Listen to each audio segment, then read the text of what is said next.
वो अलादीन का चिराग मिलेगा, उनको ऐसे करके रात में घसेंगे, जीनी आएगी, बोलेगी sir what is your demand, sir बोलेंगे sorry I want to be a PM genie, और जीनी बोलेगी यस सर। तो ऐसा। नमस्कार, जनता टॉकीज देख रहे हैं आप। इस वक्त हमारे साथ लोजपा रामविलास की प्रवक्ता हैं देवजानी मित्रा जी हैं, और बिहार में महिला शक्ति का एक अलग धूम रहा है। और नीतीश कुमार जी के बारे में कहा जाता है कि महिलाओं के दम पर, आधी आबादी के दम पर नीतीश कुमार जी सरकार चलाते हैं। बिहार में अभी बहुत सारे फाइनल और सेमीफाइनल मैच हुए हैं। 2020 के बाद हमने देखा कि ये उपचुनाव के बारे में, तो कुर्नी सबसे रिसेंट हुआ और कुर्नी में जीत के हीरो चिराग पासवान जी बन गए। लेकिन यहाँ एक हार जो है वो बहुत कुछ संकेत लेकर के आई है। तो कैसे देख रहे हैं आप इस चुनावों को, कैसे देख रहे हैं? और नीतीश कुमार जी जो लगातार 8वीं बार मुख्यमंत्री हैं बिहार के, और उनकी पार्टी ऐसे हार रही है, उनका सत्ता होने के बावजूद उपचुनाव में उनकी स्थिति खराब हो रही है। 2020 के बाद तो लगातार उनकी पार्टी रसातल में जाते हुए दिख रही है। तो कैसे देख रहे हैं, क्यों, रीज़न क्या दिख रहा है आपको? रीज़न बहुत सिंपल है कि 17 साल बहुत कम नहीं होता है, बहुत ज़्यादा होता है। उससे पहले लालू जी का भी राज था 15 साल, तो 32 साल अगर मैं बात करूँ बिहार की, क्योंकि आप जब बाहर से जब आप बिहार में आते हो तो लोग एक्सपेक्ट करते हो वो सारी सुख सुविधाएं, इंफ्रास्ट्रक्चर, एडुकेशन, हेल्थ, और जब लोग जब बाहर से जब यहाँ पे निवेश करने आते हैं और जब देखते ये हाल है तो लोग डर जाते हैं। और आप सोचिए हम लोग 20 साल पीछे चले गए, 32 साल तो है ही, मैं तो बोलूँगी रिसेंटली अगर मैं बात करूँ 20 साल पीछे बिहार है। क्योंकि अगर आप अभी बिहार राज्य की, प्रदेश की अगर आप किसी और राज्य के साथ तुलना करेंगे तो कौन सा राज्य है? एंड ऐसे ही नीति आयोग का रिपोर्ट नहीं आया कि सबसे गरीब राज्य में बिहार माना जाता है। और नीतीश कुमार जी अभी तक सिर्फ और सिर्फ आधी आबादी तो मैं नहीं बोलूँगी, साथ में उन्होंने शराब को लेकर खेला। उन्होंने ये बोला कि भाई सोशल इंजीनियरिंग जो उनकी हमेशा से जाति को लेकर रही है, कास्ट को लेकर रही है, वो भी एक रीज़न है कि लोगों को आपस में लड़ा के रखो और अपनी कुर्सी संभालो। लेकिन देखिए, जातिवाद की राजनीति अब और नहीं चलेगी, ना वो धर्म की चलेगी, ना भी अभी के युवा को चाहिए भाई हमें काम चाहिए, हमें रोजगार चाहिए, एक टाइम लिमिट चाहिए।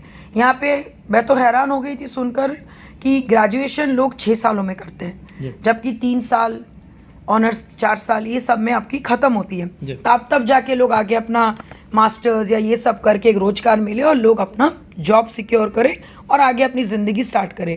आप यहाँ पे 28-29 सालों तक अब युवाओं को फंसा के रख रहे हो उनकी डिग्री लेने के लिए, दैट मीन्स उनका भविष्य तो अब खा गए। अब रही बात औरतों की, औरतों का यहाँ पे कौन सा ऐसा बहुत बड़ा हम लोगों ने काम किया है जिसमें कि लेडीज़ को सपोर्ट मिल रहा है? बहुत सारे ऐसे काम हैं, जैसे बता दीजिए मुझे। जीविका है, जीविका वगैरह में आप बस उन तबकों को आप हेल्प करते हैं जो गरीबी रेखा के नीचे में है या फिर कुछ कोशिश कर रहे हैं। लेकिन जो पढ़े लिखे महिला हैं जिनके पास स्किल्स हैं, आज के टाइम में स्किल्स की डिमांड होनी चाहिए। ऐसी मैं बहुत सारे औरतों को जानती हूँ जो बहुत पढ़े लिखे हैं, बहुत कुछ करना चाहते हैं, लेकिन कहीं पे भी कोई चीज़ अगर बात करने जाती है तो उसका कोई उपाय नहीं है। तो एक प्रॉपर सिस्टम होनी चाहिए थी लेडीज़ के लिए। जबकि और बाहर राज्यों में आप जाके देखिए, चाहे आप क्या कहते हैं नॉर्थ जाइए, साउथ जाइए, ईस्ट में आप चले जाइए, बंगाल चले जाइए, हर जगह औरत एकदम आगे बढ़ के काम कर रही है। यहाँ पे तो एक औरत अगर 2 चीज़ें अगर एक्स्ट्रा बोल दे तो उस पर रोक लगा दी जाती है कि भाई आप चुप रहो, आप बोलो मत। तो ये सारी चीज़ें कहीं ना कहीं ये तो हमारे सभ्यता का पार्ट नहीं है। हमारे सभ्यता का पार्ट ये ज़रूर है कि बड़ों का सम्मान करना, आदर करना, लेकिन अपने चीज़ों को बोलना, अपने चीज़ों के लिए खड़े होना, ये तो सभ्यता का पार्ट नहीं है। तो मैं तो बोलूँगी कि मेरा देखिए 13 साल बिहार में हो गया, अभी तक तो ऐसा कुछ भी मैंने नहीं देखा कि जिसमें मैं गर्व महसूस करूँ। गोलीबारी नहीं चलना, सड़कें बढ़ना। देखिए, सड़क या ब्रिज आपका क्या कहते हैं उद्योग का बोलिए या फिर एक जिसको बोलते कि भाई बहुत अच्छा, वो that is not the parameter has to be education, has to be health. अगर हेल्थ के बारे में अभी मैं बात करूं, बहुत अच्छा लगा कि रोहिणी जी ने अपने पिताजी को किडनी प्रदान किया, लेकिन आपने कौन से देश में जाके करवाया? एक स्वास्थ्य मंत्री का पिता हुआ और यही चीज़ अगर आप बिहार राज्य में करते तो गर्व बहुत होता। We would have been appreciated, hats off करते। अभी एक बेटी का रोल उन्होंने निभाया, उसके लिए being a woman I salute her. लेकिन अगर मैं बात करूँ यहाँ पे एडुकेशन की या फिर मैं बात करूँ हेल्थ की, तो बिहार टोटल फेलियर है। तो कुर्नी विधानसभा में जो भी हुआ ये तो होना ही था। सिंपल देखिए चीज़ें बहुत सिंपल है। आप वहाँ पे जाते हो, लास्ट टाइम भी केदार प्रसाद नाथ जी वहाँ पे खड़े थे, हाँ, तो वो वहाँ पे आपके 717 वोटों से आ रहे थे, लेकिन वो आरजेडी की तरफ से थे इस बार, if I am not wrong, है ना? नहीं, केदार गुप्ता जी उस समय भी बीजेपी की तरफ से वो प्रत्याशी आरजेडी के, हाँ, प्रत्याशी आरजेडी की तरफ से थे ना। और इस बार वो जीतने का कारण बहुत सिंपल है, क्योंकि वो इजीली बहुत अवेलेबल है, लोगों के सुख दुख में जाना आना, ये सारी चीज़ें वो करते थे। और कहीं ना कहीं अब लोग उस चीज़ पे आने वाले नहीं है कि भाई मैं कुर्मी तुम कुर्मी, भाई भाई, वो भूमियार तो वो दुश्मन, ये ब्राह्मण तो ये बहुत ज़्यादा पढ़ा लिखा है, वो अभी नहीं चलने वाला। जातीय फैक्टर टूट जाएगा। जातीय फैक्टर धीरे धीरे टूटना चाहिए, इट शुड ब्रेक। अगर ये ब्रेक नहीं करेगा तो हमारा राज्य आगे नहीं बढ़ेगा। आप क्या कर रहे हो? आप एक तरफ बोल रहे हो कि भाई जाति के ऊपर लड़ो, ऊपर से अभी आपने क्या दावा किया कि आपको पीएम बनना है, और जब पीएम शिप के लिए आप लड़ रहे हो तब आप ये नहीं बोल रहे हो कि मेरा जात क्या है, आप वहाँ पे क्या बोल रहे हो? बिहारी हैं। मैंने आप कहना क्या चाहते हो कि आप जब राज्य में जब आप सीएम के लिए लड़ोगे, आप तब जातियों में आप आंकड़े बनाओगे, you are equating on caste, और लेकिन आप जब पीएमशिप के लिए जाओगे तो आप बिहारी बात कर रहे हो। तो बात एक होनी चाहिए ना, सारे एक ही राज्य के पार्ट सारे बिहारी होने चाहिए।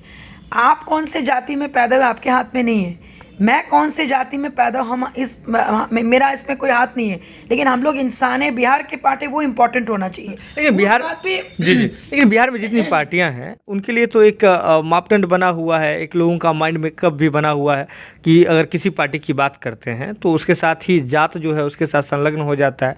जैसे जब भी बात आप आरजेडी की कर लीजिए, एमवाई समीकरण आ जाता है, आपकी ही पार्टी की बात कर लेते हैं, पासवान समाज की पार्टी मानी जाती है। नहीं, ऐसा नहीं है, मैं आपको बता रही हूँ, हमारे राष्ट्रीय अध्यक्ष जी कभी भी पासवान के बहुत ज़्यादा चढ़ के बात नहीं। ये अलग बात है कि देखिए अत्याचार या फिर डकैती या फिर हत्याएं किनकी हुई? जो गरीब है, जो दलित है, जिनके पास कोई ऑप्शन नहीं है, उनके पास रोजगार आप दे नहीं रहे, उनको बेचारे वो गरीब घर में पैदा हुए, उनकी गलती नहीं है, लेकिन आप इसको लेके राजनीति नहीं कर सकते हो।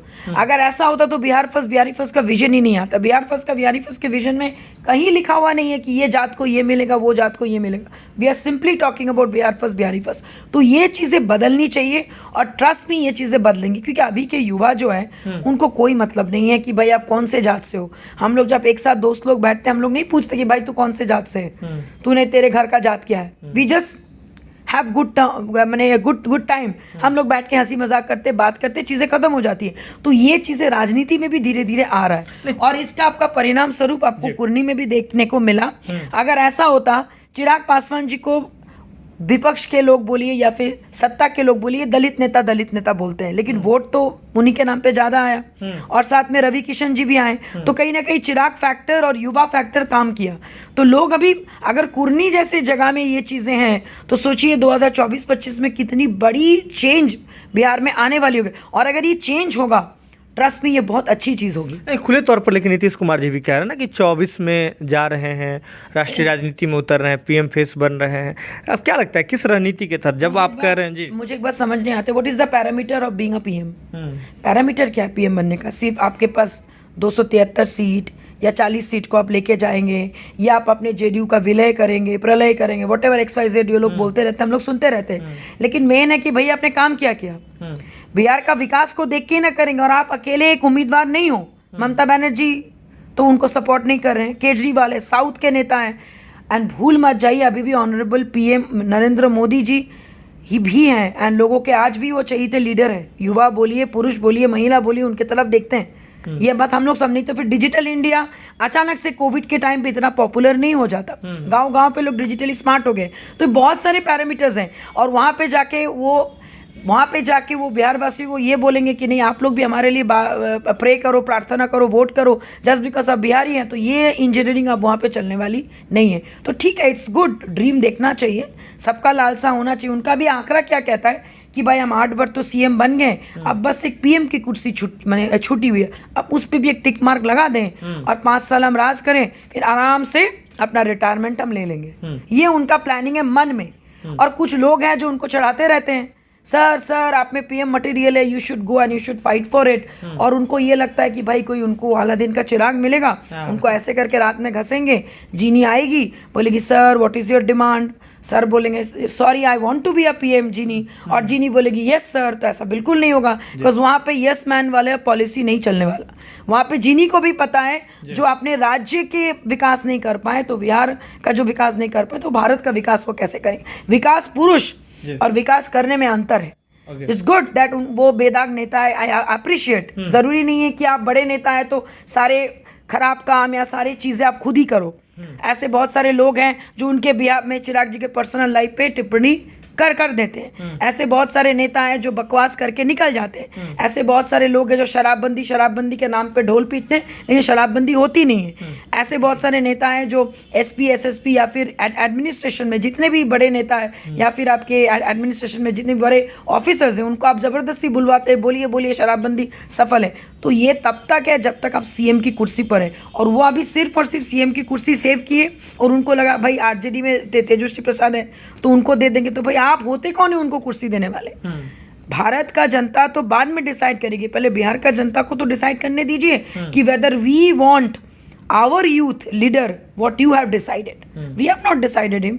वी हैव बिहार के मैंने आपके 13 करोड़ आबादी विल ये कहना कि भाई हम लोग का यूथ नेता कैसा होना चाहिए, और नेता ऐसा होना चाहिए जो जातिवाद के ऊपर उठ के बात करे, जो धर्म की बात कम करे, विकास की बात। 2020 के चुनाव में तेजस्वी जी के चेहरे पर ही चुनाव लड़ी थी आरजेडी, और उसमें तो आरजेडी सबसे बड़ी पार्टी बनकर के उभरी। देखिए मैं मान रही हूँ, जनादेश तो है, मैं बिल्कुल मान रही हूँ, लेकिन वहाँ पे भी जातिवाद का ही खेल है। आप देखिएगा यादवों के दिमाग में ये एकदम है कि भाई तेजस्वी यादव भैया, तेजू भैया सब बोलते रहते। तेजस्वी यादव तो ए टू जेड की बात करते हैं ना। नहीं मैं सब बात करती हूँ, मैं मान रही हूँ, लेकिन आप मुझे बताने एंड ऑफ द डे विकास हुआ क्या?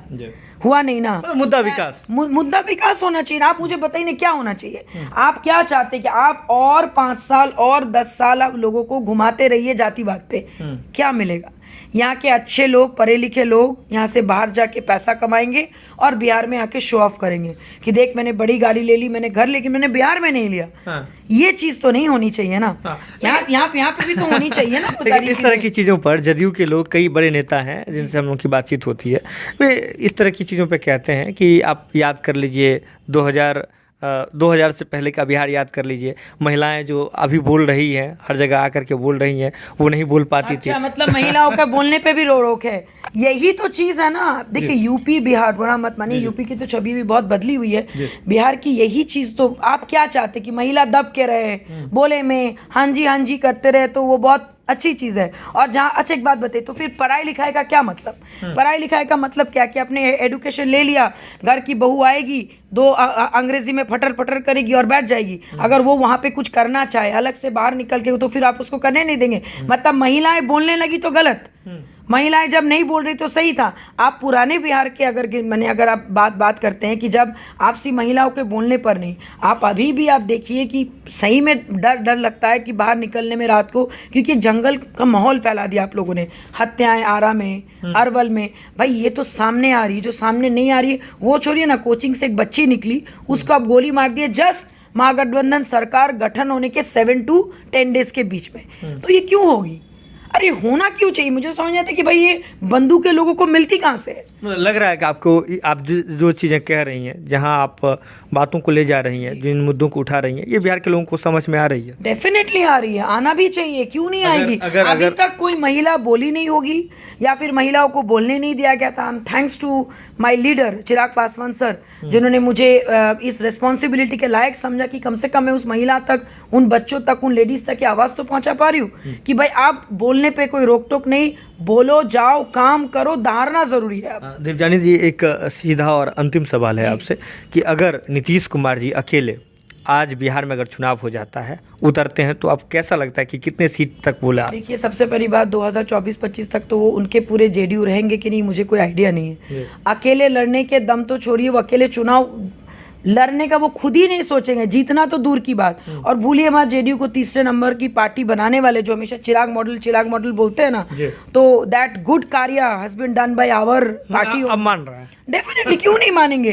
गलत का साथ आप हम लोग देना नहीं चाहते हैं, चीजों को तोड़ना हमारा काम है, तो तोड़ के चीजों को एक साथ तो करना ही पड़ेगा ना। आप जातिवाद करेंगे, हम लोग विकास की बात करेंगे। आप धर्म पे खेलेंगे, हम लोग बात करेंगे भाई धर्म तो सबका एक है। एक तरफ आप वोट लेते वक्त बोलते हैं कि भाई सब भाई भाई हैं, और जब खत्म हो जाता है तो फिर आप उसी को आप मुद्दा बना देते हैं। तो ये दोहरी राजनीति चलेगी नहीं। आप यहाँ पे बैठेंगे तो आप लोगों को आपस में लड़ाएंगे जाति पे, और आप पीएम बनेंगे तो बिहारी बनेंगे, तो sorry, this is not done. चलिए, पीएम बनेंगे तो जिन्नी आएगी, और बहुत सारी चीज़ें कही है देवयानी मित्रा जी ने। जो रही आप जनता टॉकीज के साथ, बहुत सारी कहानियाँ अभी बाकी है, और आप ऐसे ही हमारे साथ बने रहें। बहुत बहुत धन्यवाद।